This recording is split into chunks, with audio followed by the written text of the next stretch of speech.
देखिए आपका सीआरपीसी में पहली परिभाषा आपका शुरू की गई थी बेलेबुल और नॉन बेलेबुल। इसमें जो हम बता रहे थे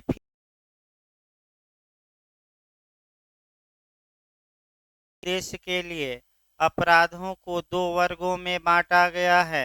एक बेलेबुल ऑफेंस यानी कि जमानती अपराध और दूसरा गैर जमानती या अजमानती या नॉन बेलेबुल ऑफेंस। जमानती और अजमानती दोनों अपराधों की परिभाषा 2A में दी गई है सीआरपीसी में। जमानती के बारे में हमने बताया कि ऐसा अपराध जिसे प्रथम अनुसूची के तहत जमानती के रूप में दिखाया गया है या किसी तत्समय प्रवृत्ति विधि के तहत जमानती बनाया गया है। और अजमानती अपराध से कोई अन्य अपराध अभिप्रेत है तो अन्य का मतलब हुआ कि जो जमानती न हो, ये बताया गया। अब प्रथम अनुसूची को कल तोड़ा गया तो प्रथम अनुसूची में दो खंड हैं। पहला खंड आपका बताया गया आईपीसी के अपराधों के लिए और दूसरा खंड किसके लिए, अदर लॉ यानी कि तत्समय प्रवृत्त विधि के लिए।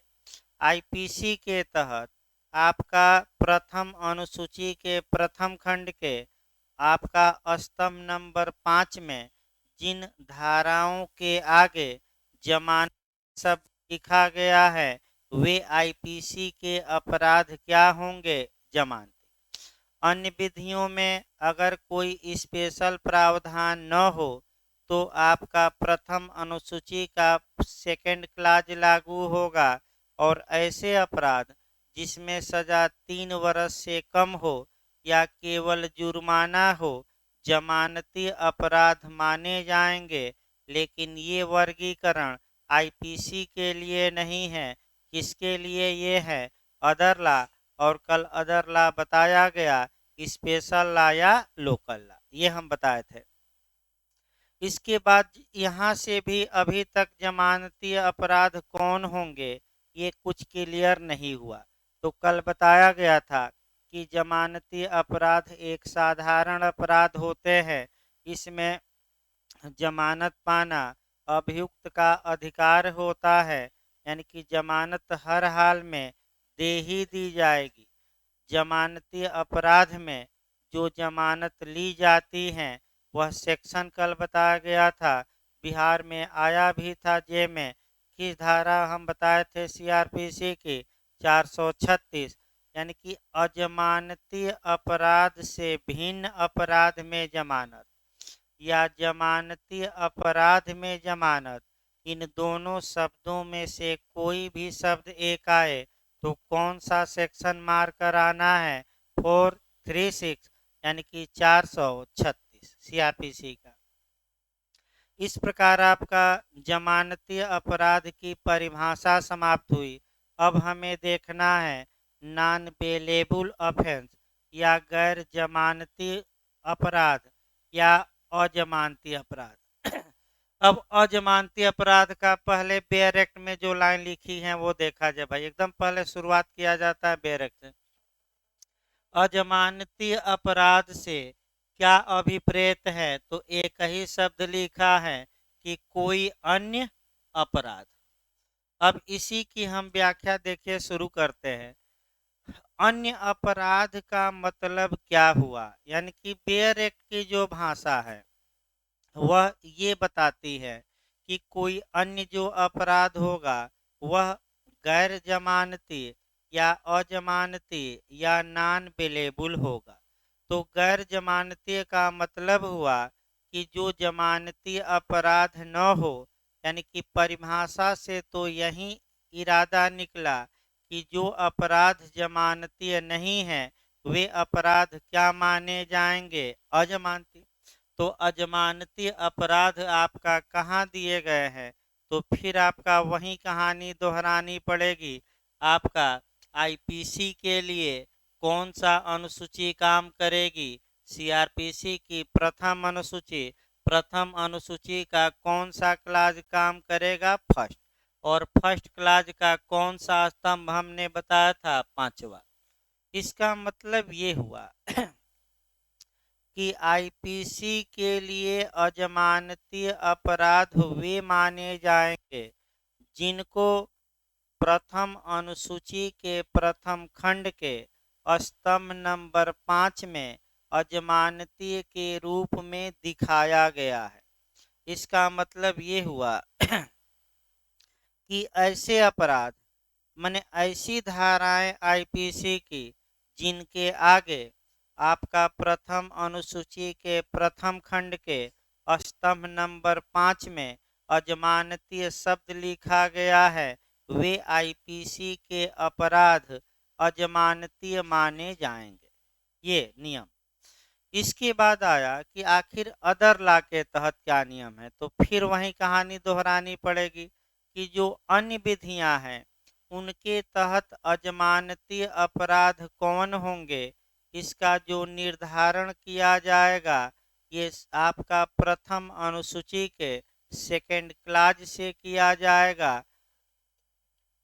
तो पहले तो आप जमानती बता दीजिए और उसके बाहर जो भी अपराध होंगे वहीं अजमानती होंगे। तो अभी हमने बताया अन्य विधियों के लिए बताइए जमानती अपराध कौन माने जाएंगे जिनमें सजा कितने से कम हो या केवल जुर्माना।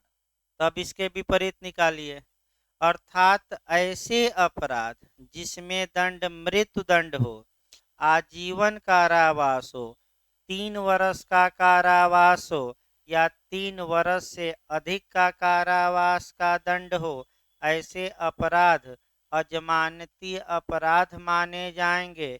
लेकिन किस कानून के तहत? आईपीसी के तहत नहीं, बल्कि किस कानून के लिए हम बता रहे हैं? केवल और केवल अदर लॉ के तहत। अदर लॉ कल भी बताया गया। अन्य विधि का मतलब क्या हुआ?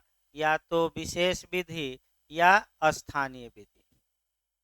इसमें एक टेक्निकल पॉइंट कल भी मैं बता रहा था, वहीं समझने में थोड़ा दिक्कत आती है। आपका एक SC ST एक्ट का उदाहरण भी मैं बताया था और वहीं फिर से हम बता रहे हैं।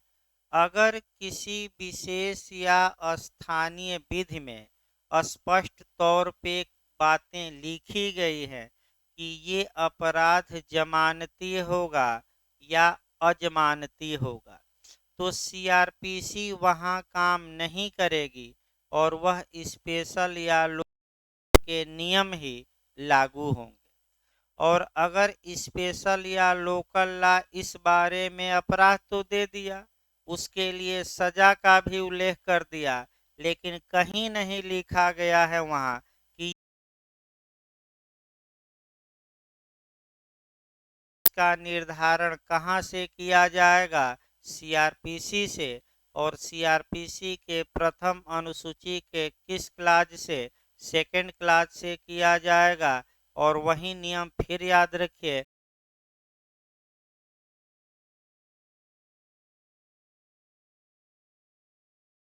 तो ऐसे अपराध बेलेबुल और 3 वर्ष या अधिक का दंड है, तो ऐसे अपराध क्या कहलाएंगे? नल।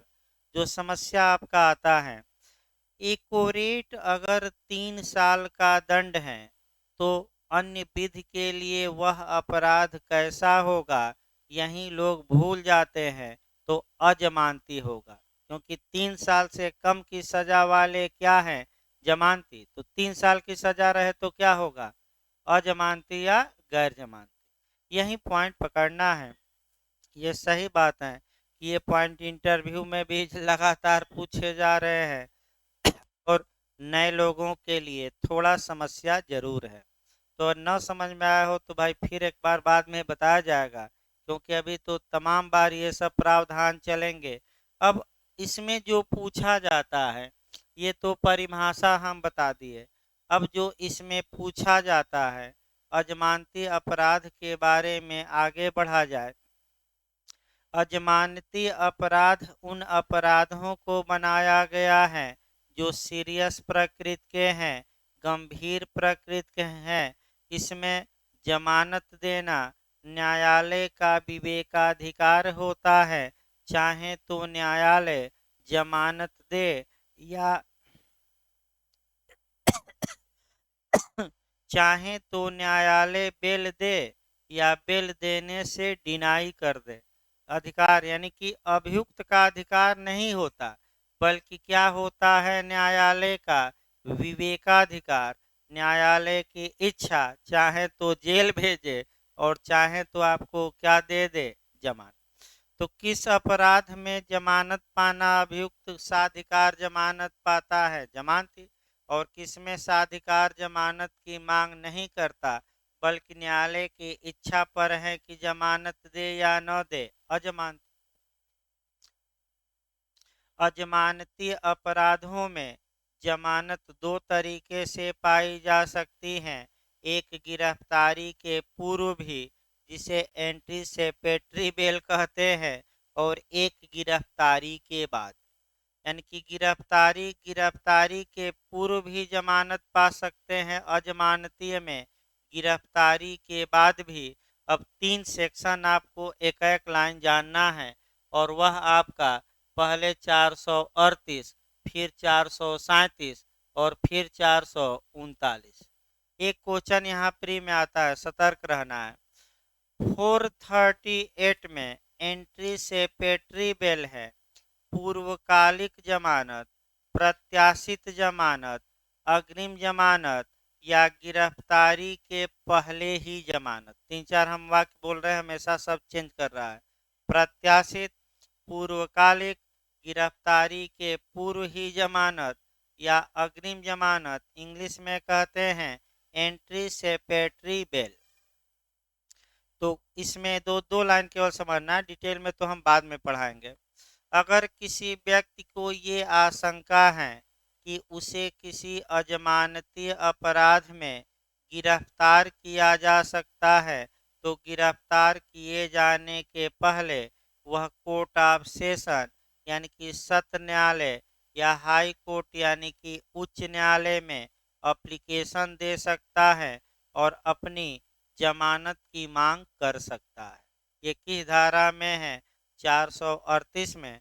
अब प्री में जो पूछा जाता है कि अग्रिम जमानत जब दे दी गई तो उसका मतलब क्या होगा, तो गिरफ्तार किया जाएगा, गिरफ्तार नहीं किया जाएगा, गिरफ्तार करने पर बांड भरवा कर छोड़ दिया जाएगा, इनमें से कोई नहीं। तो बांड भरवा कर क्या किया जाएगा, गिरफ्तार किया जाएगा, भले 1 सेकंड के लिए किया जाए। और जैसे ही वह व्यक्ति क्या करता है, बंद पत्र भरता है और जमानतदार दे देता है, तुरंत उसे छोड़ दिया जाएगा। ये आपका बताया जाएगा 438 के क्लाज 3 में है, जो आगे आपको डिटेल में जब हम बताएंगे तो बताएंगे। अभी तो आपका परिभाषा चल रहे हैं। अजमानती अपराध में गिरफ्तारी के बाद भी जमानत मांगी जा सकती है। ये नहीं है कि जमानत नहीं मिलेगी, बस ये है कि न्यायालय के क्या है, विवेक पर, चाहे वह बेल दे या बेल देने से क्या कर दे, इनकार।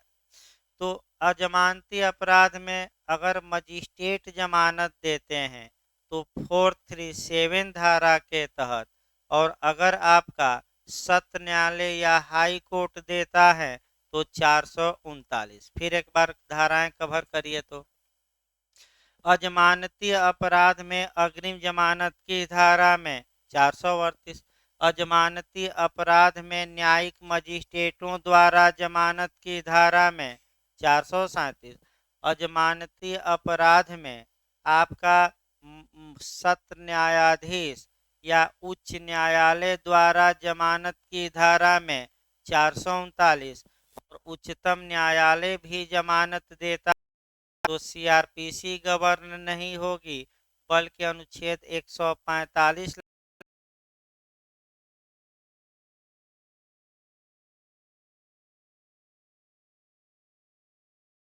देता है। तो कौन सा अनुच्छेद आप मारेंगे, 145 के तहत बनाए गए नियमों के तहत। आप देख सकते हैं संविधान में जाकर आप देखिएगा, जमानत मंजूर करने के नियम उच्चतम न्यायालय आर्टिकल 145 के तहत बनाता है और उसी के तहत जमानत देता है। अब आइए आपका आर्यन खां का मामला देखा जाए, तब आपका दोनों में अंतर बताया जाए।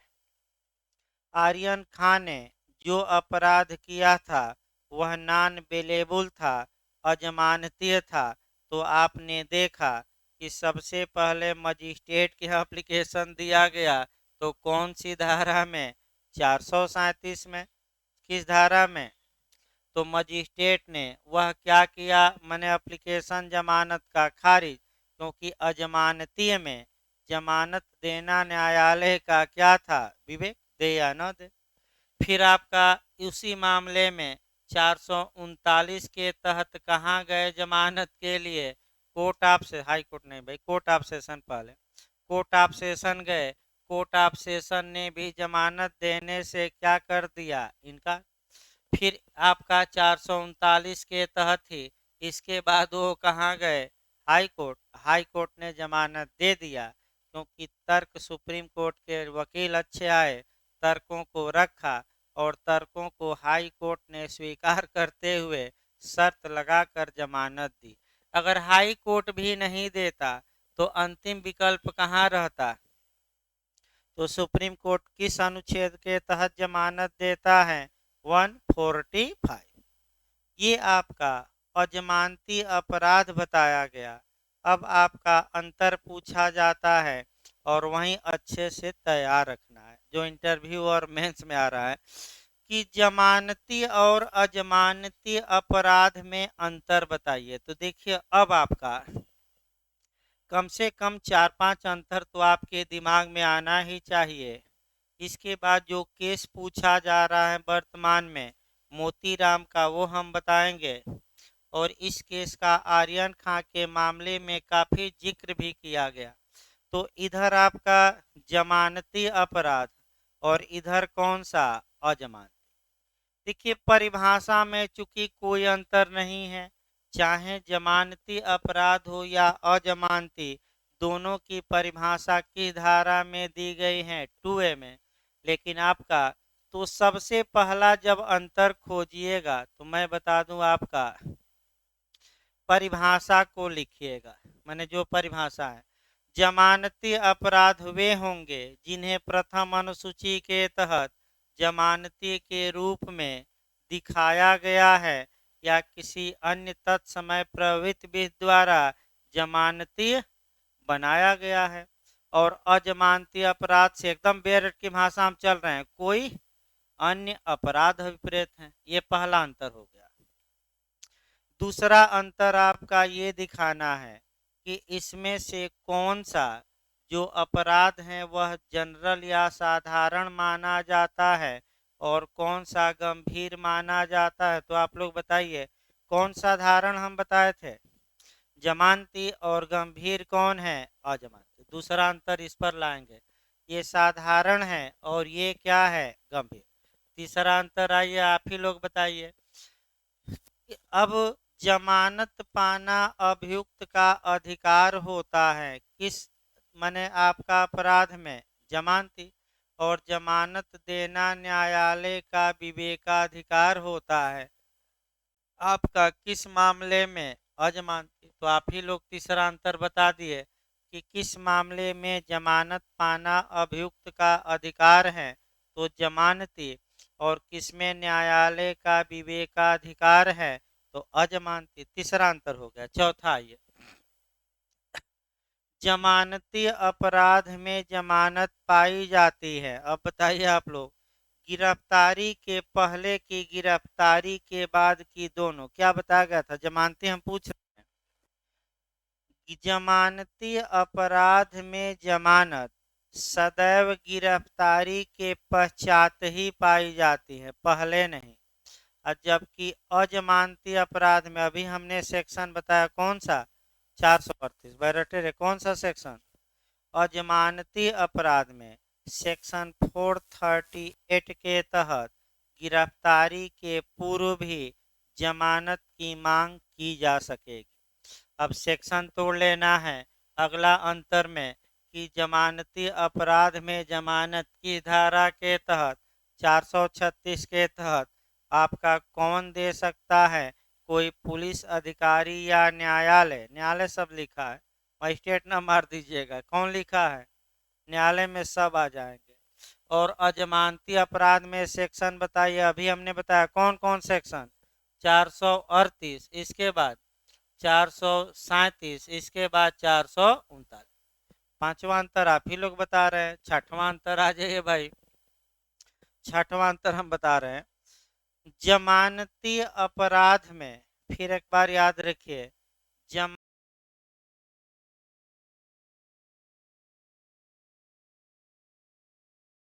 तक जमानत लेने में असमर्थ हैं, यानी कि जमानतदार की व्यवस्था करने में क्या है, विफल, तो न्यायालय बिना जमानतदार के ही, बिना प्रतिभू के ही कहिए, या बिना गारंटर के ही 1 सप्ताह बाद उसे जमानत दे देगा, भाई रोका नहीं जाएगा, कितने दिन तक। लेकिन अजमानती अपराध में ऐसा कहीं कोई रूल नहीं है, फिर याद रखिए, अजमानती अपराध में ऐसा कहीं कोई नियम नहीं है। तो 1 सप्ताह का नियम किसमें केवल लागू होगा, जमानती की अजमानती। हाँ, अब अगला केस के माध्यम से देखिए, 6 अंतर के बाद केस लिखा जाता है। इस बार केस भाई पूछा गया था, थोड़ा सतर्क रहना है। मोतीराम बनाम मध्य प्रदेश राज्य, फिर एक बार देखिए, मोतीराम वर्सेज मध्य प्रदेश राज्य का केस है, 1978 का केस है, सुप्रीम कोर्ट का केस है, जस्टिस का नाम पूछा गया है, याद रखे रे, गलत ना हो, पूछा गया था इसी बार, जस्टिस कृष्णा अय्यर। फिर एक बार हम बता रहे हैं दोबारा भाई, Motiram versus state of MP, AIR 1978, justice Krishna Iyer.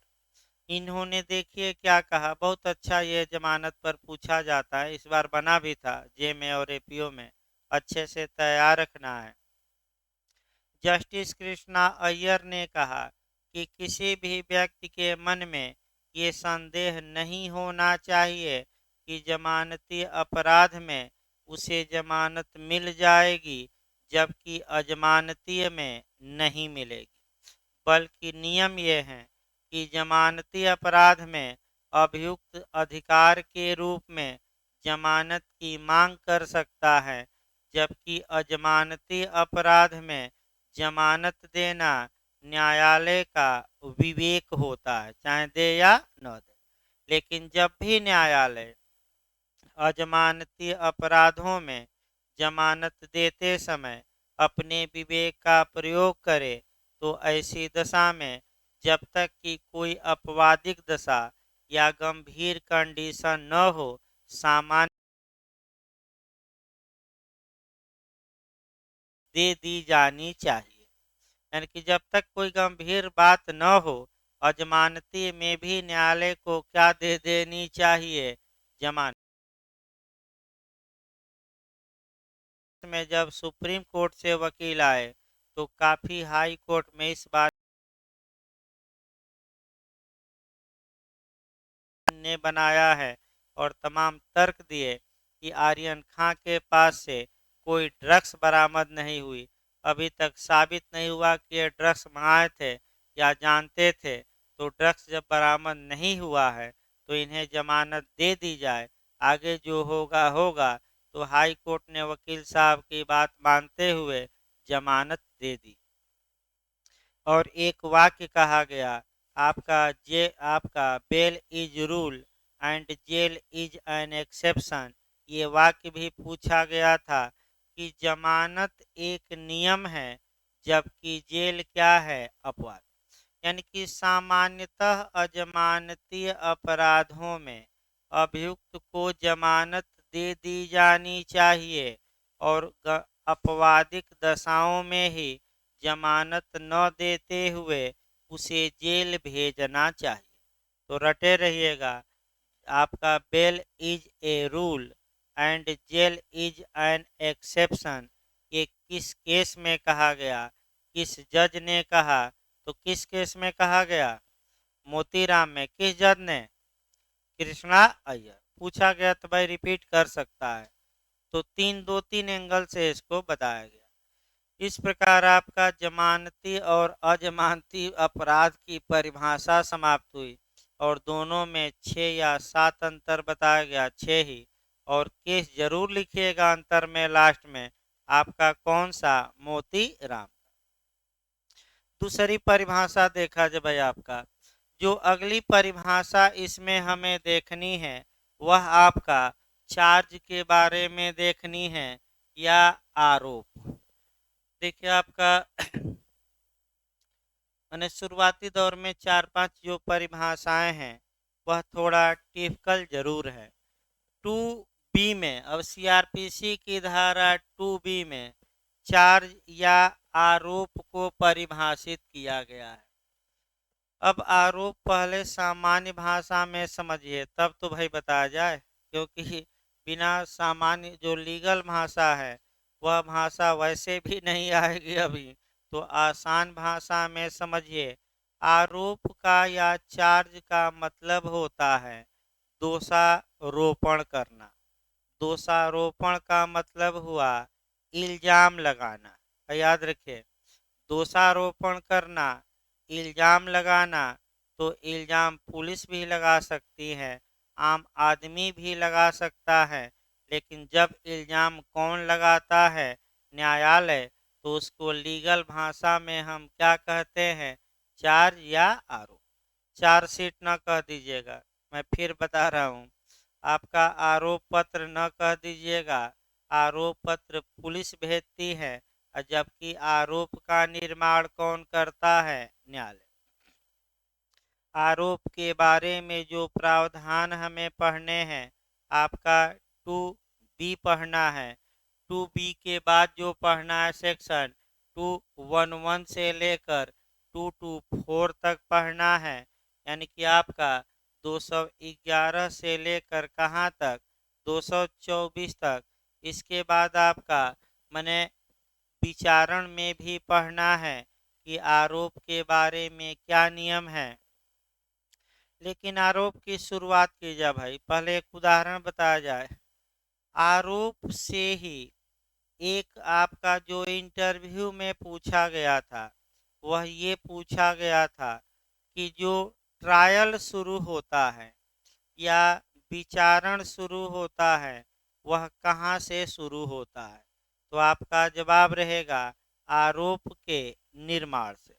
यानी कि जब न्यायालय अभियुक्त पर आरोप का निर्माण कर देता है और जैसे ही सुनाना शुरू करता है वैसे ही आपका एक और कौन कार्यवाही शुरू हो जाती है? ट्रायल या विचारण। ये याद रखिए। फिर इंटरव्यू में क्वेश्चन बना कि आप इंक्वायरी और ट्रायल, अभी बताया नहीं गया भाई, इसको अगला कल आ जाएगा। आप जांच और विचारण में अंतर कहाँ से किया जाता है? तो बस एक लाइन याद रखिए। आरोप के निर्माण के पहले जितनी न्यायिक कार्यवाहियां हैं, पुलिस नहीं, कौन सी? शब्द को पकड़िए, जुडिशियल, वे सब इंक्वायरी कहलाएगी। और आरोप के निर्माण से जो कार्यवाही शुरू होगी वह विचारण।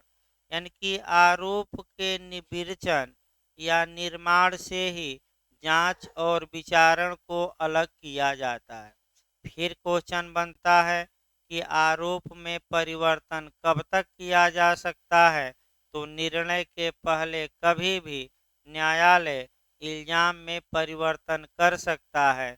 फिर क्वेश्चन बनता है कि आरोप के अंतर्वस्तु इत्यादि भी बनती है। जो अच्छा क्वेश्चन बनता है कि आरोप कब लिखित में हो और कब सारांश बता देना है। तो दो विचारणों में आरोप लिखित में होना आवश्यक है। कौन कौन? सत्र न्यायालय और मजिस्ट्रेटों द्वारा वारंट मामलों का। लेकिन भाई नए लोगों के बस की ये बातें नहीं हैं जो बताई गई। तो बस की बात क्या है कि आरोप को शुरुआती दौर से क्या किया जाए? समझा जाए। ये तो हमने एक भूमिका बांधी कि आरोप में कैसे कैसे आपका क्वेश्चन बनता है। आइए पहले भाई उदाहरण से पेरेट की भाषा न समझिए, पहले उदाहरण देखिए। आइए उदाहरण कोई लिया जाए, आपका आसाराम का ही लिया जाए, क्योंकि भाई बाबा के भक्त नाराज भी नहीं होंगे, क्योंकि अब तो क्या पा लिए हैं सजा। तो सबसे अच्छा उदाहरण उन्हीं का लिया जाए भाई, कोई उदाहरण बताया जाएगा तभी तो काम चलेगा। तो भाई भक्त जो अंधभक्त है नाराज न होना, भाई जो ऑनलाइन पढ़ रहे हैं उनको ही बताया जा रहा है। उदाहरण को उदाहरण के रूप में लीजिए। देखिए आसाराम बाबा को आपका जो भक्त थे या जजमान थे या उनके आपकी भाषा में जो क्लाइंट थे, क्लाइंट यानी कि कच्छीकार थे, कच्छीकार न समझ में आए तो मुवक्किल कहिए, सब एक ही है, मुवक्किल। आपकी भाषा में क्या क्लाइंट या कच्छीकार या मुवक्किल थे, उनको आपका जाते थे, फिर पहले बुलाते थे, फिर आपका होता था कि भाई कथा बाँचिए, कथा बाँटते थे, फिर होता था कि कथा समाप्त हो गई तो शंख बजा दीजिए, शंख बजा दीजिए। उसके बाद अपना गुरु दक्षिणा लेकर बाबा क्या कर जाते थे, स्केप कर जाते थे, पलायन कर जाते थे। स्केप मतलब क्या हुआ, यानी कि वहाँ से चले जाना। उसी प्रकार अब आपका चूंकि न्यायालय के चंगुल में थे, तो बाबा ने क्या कुकर्म किया है, वो जो कुकर्म की धाराएं हैं वो लिख दी जाएंगी, कहाँ किया कैसे किया सब कुछ लिख पढ़ लेगा न्यायालय पोथी पतरा पर। और उसके बाद बाबा को पहले तो कथा बाँच दी जाएगी कि आपने ये कांड किया है, जैसे ये कथा सुनाते थे। फिर उसके बाद आपका कथा का अर्थ समझाया जाएगा, यानी कि उसका आपका सारांश बताया जाएगा। सारांश का मतलब ये हुआ कि एक-एक जो इल्जाम सेक्शनों का लगा है दुराचार इत्यादि का, उसका मतलब क्या हुआ बताया जाएगा। इसके बाद बाबा से पूछा जाएगा कि क्या आपने ये दुष्कर्म किया है, तो कौन स्वीकार ही करता है। तो बाबा इनकार करेंगे, और जैसे ही बाबा इनकार किए तो अगर स्वीकार कर लेते तो शंख बज जाता और बाबा को सजा हो जाती, लेकिन इनकार कर दिए तो अब शंख बजाने में देर होगी। अब अभियोजन या सरकारी वकील अपना गवाह और साक्ष्य पेश करेगा और बाबा पर लगे इल्जाम को युक्त युक्त संदेह से परे क्या करेगा साहब। फिर बाबा से कहा जाएगा कि आप अपना डिफेंस करिए, बचाव करिए। तो बाबा कोई ना बचाव मिला तो दो तीन बचाव लिए फर्जी। पहला ये हुआ कि हमारा इलाज चलता है, शिष्या को बुलाया जाए जेल में, तो न्यायालय फटकार कर भगा दिया कि तुम्हारा आश्रम है ये, क्या है हो। दूसरा कहे बाबा कि मैं तो नपुंसक हूँ, तो सुप्रीम कोर्ट तक गए कि हम तो नपुंसक हैं, हम ये कार्य कहाँ कर सकते हैं। तो सुप्रीम कोर्ट ने कहा कि इनका एम्स में जांच कराओ, तब फंस गया मामला और जांच में आपका जानते हैं दूध का दूध और क्या हो जाता है, पानी का पानी। तो आपका सही पाया गया मामला, यानी कि नपुंसक नहीं थे तो जमानत नहीं मिली। याद रखिए, बीमारी का बहाना लिए, यानी कि तमाम बहाने 80 साल में लिए, लेकिन कोई बहाना काम नहीं आया। तो इस प्रकार से यानी कि आरोप का मतलब ये हुआ, इसका मतलब ये हुआ कि न्यायालय लिख पढ़कर इल्जाम लगाता है, अभियुक्त को सुनाता है, समझाता है, फिर पूछता है कि क्या ये अपराध किए हो कि नहीं किए हो। अगर अभियुक्त स्वीकार कर ले, प्ली आप गिल्टी कर ले, दोषी होने का अभिवाद कर ले, तो न्यायालय उस आधार पर अभियुक्त को दोष सिद्ध ठहरा सकता है। ये इल्जाम होता है। तो इसको कल बताया जाएगा भाई, आपका कल इसको हम आरोप को डिटेल में शुरू करेंगे, क्योंकि इसको नेचुरल जस्टिस से भी जोड़ना है। आरडी अल्ट्रम परटम यहाँ से उठाना है और तब सेक्शनों को जोड़ना है, क्योंकि एक दो सेक्शन आपका दिमाग इधर उधर जा रहा है, अभी भूल जा रहा है एक दो सेक्शन, तो इसको कल ही बताया जाए। कल तक लेक्चर चलेगा भाई, परसों लिखवाया जाएगा, बता दिया जाए कल तक अभी लेक्चर चलेगा, परसों लिखवाया जाएगा।